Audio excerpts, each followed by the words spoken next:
Характерное оружие «Гвоздь».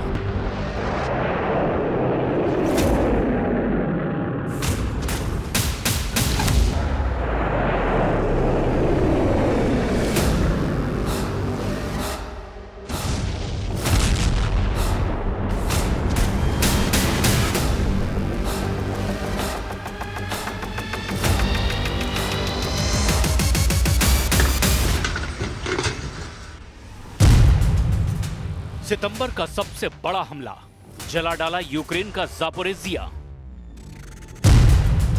क्या 43 महीने से चल रहा रूस यूक्रेन युद्ध पुतिन की आखिरी जंग है? पश्चिम और यूरोपीय मीडिया में ये दावे इसीलिए किए जाने लगे हैं कि पुतिन अब किसी भी कीमत पर यूक्रेन और नेटो मोर्चे से पीछे हटने वाले नहीं हैं। भले ही पुतिन को अगले 5 साल तक खूनी जंग ही क्यों ना करनी पड़े। और यही वजह है कि पिछले 36 घंटों में ही रूस ने यूक्रेन के कम से कम 12 शहरों को जलाकर पूरी तरह भस्म कर दिया है।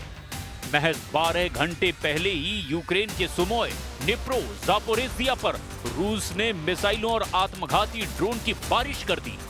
सितंबर के महीने में अब तक रूसी सेना यूक्रेन पर 4000 से ज्यादा हवाई हमले कर चुका है। ये दावा खुद राष्ट्रपति ज़ेलेंस्की की तरफ से किया गया। हैरानी की बात तो ये है कि रूस ने पोलैंड, एस्टोनिया और रोमानिया के खिलाफ भी जंगी मोर्चा खोल दिया है। ये तीनों नेटो देश हैं और अब तक इन तीनों नेटो देशों ने नेटो के अनुच्छेद 4 का 2 बार इस्तेमाल किया है।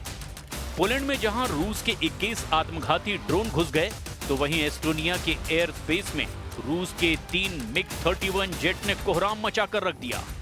हैरानी की बात तो ये है कि रोमानिया में भी रूसी ड्रोन और जेट ने नेटो को खुला चैलेंज दिया। यहां पर गौर करने वाली बात तो ये है कि अब अमेरिकी राष्ट्रपति ट्रंप भी पुतिन के सामने नतमस्तक नजर आने लगे हैं। ट्रंप ने हाथ खड़े कर दिए हैं। ऐसा लग रहा है कि या तो रूस के सामने यूक्रेन सरेंडर कर देगा या फिर नेटो रूस से युद्ध करके हार जीत का फैसला कर लेगा। लेकिन दिक्कत यह है कि रूस ने नेटो से शुरुआती युद्ध में ही परमाणु हथियारों को जंग के मैदान में उतार दिया है। तो चलिए देखते हैं यूक्रेन से लेकर यूरोप तक पुतिन का रूस कैसे कोहराम मचा रहा है। 12 घंटे में यूक्रेन के 3 शहर भस्म।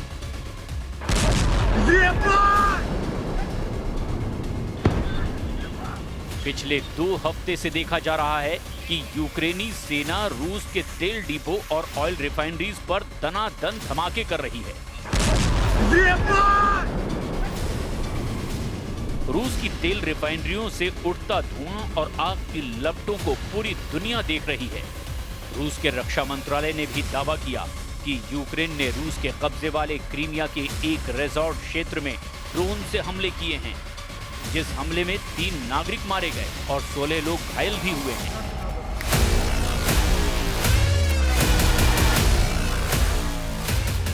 तो इधर ज़ेलेंस्की भी डंके की चोट पर रूस को जबरदस्त नुकसान पहुंचाने का लगातार दावा कर रहे हैं। नेटो के कमांडर भी रूस पर यूक्रेन के हमलों को लेकर बड़े बड़े दावे करने में जुटे हुए हैं। लेकिन पिछले 36 घंटे में ही रूसी सेना ने यूक्रेन के शहरों को जलाना शुरू कर दिया है।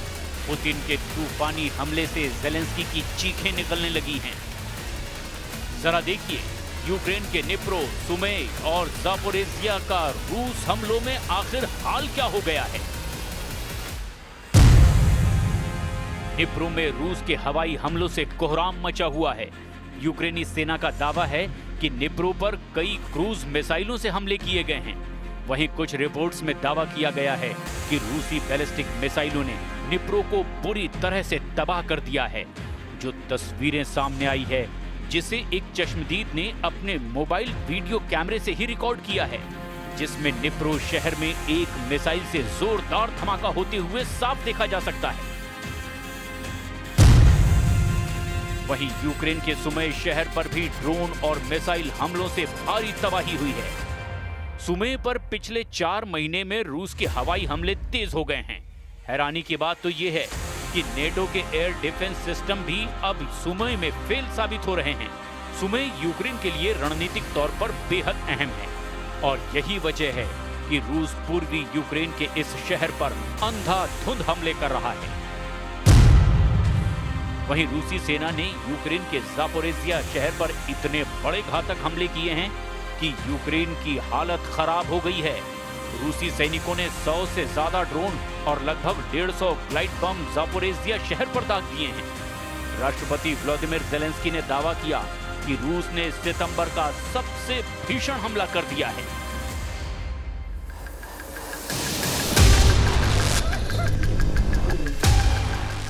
इधर यूक्रेन के राष्ट्रपति व्लादिमीर ज़ेलेंस्की यूनाइटेड नेशंस की जनरल असेंबली में हिस्सा लेने के लिए अमेरिका पहुंचेंगे, जहां वे एक बार फिर डोनाल्ड ट्रंप से अलग से मुलाकात करेंगे। दोनों नेताओं की मुलाकात तब हो रही है जब पुतिन ने हफ्ते भर में यूक्रेन में धड़ाधड़ बम गोले दागे हैं। ज़ेलेंस्की के दौरे से हफ्ते भर पहले ही रूस ने यूक्रेन को बारूद से पाट दिया है। पिछले 7 दिनों की ही बात करें तो रूस के 1150 ड्रोन, 1400 गाइडेड एरियल बम और करीब 40 मिसाइलें यूक्रेन के अलग अलग हिस्सों में तबाही मचा चुकी हैं। इनमें से एक हमले में रूस ने रात भर में ही यूक्रेन पर 580 ड्रोन और 40 मिसाइलें दाग दी, जो रूस के कुछ सबसे बड़े हमलों में से एक हैं। इससे यूक्रेन की राजधानी से लेकर अलग अलग हिस्सों में भी भारी तबाही मची हुई है। ऐसे में ज़ेलेंस्की को समझ ही नहीं आ रहा कि यूक्रेन को बचाने के लिए नेटो खुलकर जंग क्यों नहीं कर रहा है। Соприкосновение свыше 700 тысяч человек находится. Поэтому среди этих людей надо выбирать. Надо выбирать тех, которые хотят и склонны именно к такому виду деятельности. Вот, я не говорю, что... रूस ने फूंक डाले यूक्रेन के 9 शहर। रूस के खूंखार तेवरों को देखकर न सिर्फ पोलैंड की हालत खराब है, अब तो एस्टोनिया भी रूसी जेट की कार्रवाई से घबरा गया है। इस खबर को हम आपको पूरे विस्तार से दिखाएंगे, लेकिन जरा ये देख लीजिए कि सितंबर का महीना यूक्रेन के 9 शहरों पर कितना भारी पड़ चुका है, जहां रूस ने यूक्रेन के अलग अलग इलाकों पर बेतहाशा हवाई हमले किए हैं। ये हमले ऐसे वक्त में हो रहे हैं जब यूक्रेनी सेना रूस के तेल रिफाइनरी को अपने ड्रोन हमलों से तबाह करने में जुटी है। रूसी सेना ने तड़के यूक्रेन के अलग अलग इलाकों में मिसाइल और ड्रोन हमले किए। यूक्रेनी अधिकारियों के मुताबिक इस हमले में कम से कम 3 लोगों की मौत हो गई, जबकि दर्जनों लोगों के घायल होने का दावा किया गया। रूस के इस ताजा हमले पर यूक्रेनी राष्ट्रपति व्लादिमीर ज़ेलेंस्की का दावा है कि रूस के हमले यूक्रेन के 9 अलग अलग स्थानों पर हुए हैं, जिनमें Dnipropetrovsk, Mykolaiv, Chernihiv, Zaporizhzhia, Poltava, Kyiv, Odesa, Sumy और खार्किव भी शामिल है। यूक्रेनी राष्ट्रपति ज़ेलेंस्की के मुताबिक ये हमले नागरिक इलाकों में किए गए हैं। यूक्रेन के डनिप्रो शहर में भी एक बहुमंजिला इमारत पर रूस ने क्लस्टर बम से हमला किया, जिससे भारी नुकसान वहां हुआ है। इसके अलावा कीव इलाके के बुचा, बेरेस्पिल और ओबुखिव में भी बड़े हमले हुए हैं, जिनमें कई घरों और गाड़ियों को नुकसान पहुंचा है। यूक्रेन का दावा है कि पश्चिमी लीव क्षेत्र में 2 रूसी क्रूज मिसाइलों को मार गिराया गया। यूक्रेन का यहां तक दावा है कि उसने रूस के 552 ड्रोन और 31 मिसाइलों को हवा में ही तबाह कर डाला। यूक्रेनी एयरफोर्स के मुताबिक रूस ने कुल 619 मिसाइलें और ड्रोन लॉन्च किए, जिनमें 579 ड्रोन, 8 बैलिस्टिक और 32 क्रूज मिसाइलें शामिल थी। यूक्रेन ने इनमें से 552 ड्रोन, 2 बैलिस्टिक और 29 क्रूज मिसाइलों को नष्ट कर दिया। इसके साथ ही यूक्रेनी वायुसेना ने बताया कि इस दौरान पश्चिमी देशों से मिले F-16 लड़ाकू विमानों ने रूसी क्रूज मिसाइलों को रोकने में अहम भूमिका निभाई और ये साबित किया कि पश्चिमी हथियार युद्ध में जबरदस्त कारगर साबित हो रहे हैं। В Северске, на Александро-Калиновском направлении бои идут в непосредственной близости от Константиновки. Наши подразделения вошли в Плещеевку, рядом с Константиновкой. Продолжается уничтожение противника, заблокированного южнее Клебанбыкского водохранилища. सितंबर में रूस का 3 फ्रंट वॉर। रूस यूक्रेन जंग में अभी तक रूस ही बाजी मारता नजर आ रहा है। पोलैंड रूस का दूसरा ऐसा टारगेट है जिसे लेकर नेटो हाई अलर्ट पर है। नेटो देश फ्रांस, ब्रिटेन और जर्मनी हर हाल में रूस को तबाह करना चाहते हैं, लेकिन दिक्कत ये है कि रूस की कमजोर नब्ज नेटो को मिल ही नहीं पा रही है और रूस की सैन्य ताकत पर 3.5 साल से ज्यादा की जंग में कोई असर भी नहीं पड़ा है। सबसे ज्यादा चैलेंज नेटो देश एस्टोनिया को रूस से मिला है और उसके इलाके में रूस के MiG-31 विमानों ने घुस करके नेटो की नींद उड़ा दी है। जरा रूस के 3 फ्रंट वॉर को इस एनिमेशन से समझिए। रूसी सेना इस वक्त यूक्रेन के साथ साथ नेटो देश पोलैंड और एस्टोनिया को टारगेट पर ले चुकी है। जो आंकड़े सितंबर के महीने में आए उसके मुताबिक रूसी सेना अब तक 4000 से ज्यादा हवाई हमले यूक्रेन पर कर चुकी है, जबकि पोलैंड में रूस के 21 आत्मघाती ड्रोनों के फटने से कोहराम मचा हुआ है। खुद ट्रंप कह चुके हैं कि पोलैंड में रूस के ड्रोनों का घुसना बेहद खतरनाक कदम है। इसके साथ ही रूस का सबसे नया टारगेट नेटो देश एस्टोनिया बन गया है, जिसके एयर स्पेस में रूस के MiG-31 जेट विमानों ने घुस करके अमेरिका तक खलबली मचा दी है। यानी रूस इस वक्त एक साथ 3 मोर्चों पर जंग करने को मचल रहा है और राष्ट्रपति ट्रंप अब पुतिन पर पूरी तरह से भड़के हुए हैं और रूस की इस सैन्य कार्रवाई को रूस के लिए ही बेहद घातक बता रहे हैं।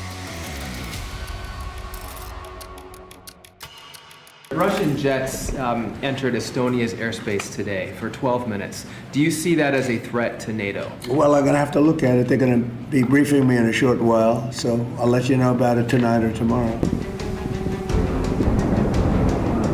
एस्टोनिया में रूसी लड़ाकू जेटों के हवाई क्षेत्र में घुसने की घटना ने अंतर्राष्ट्रीय तनाव को और ज्यादा बढ़ा दिया है।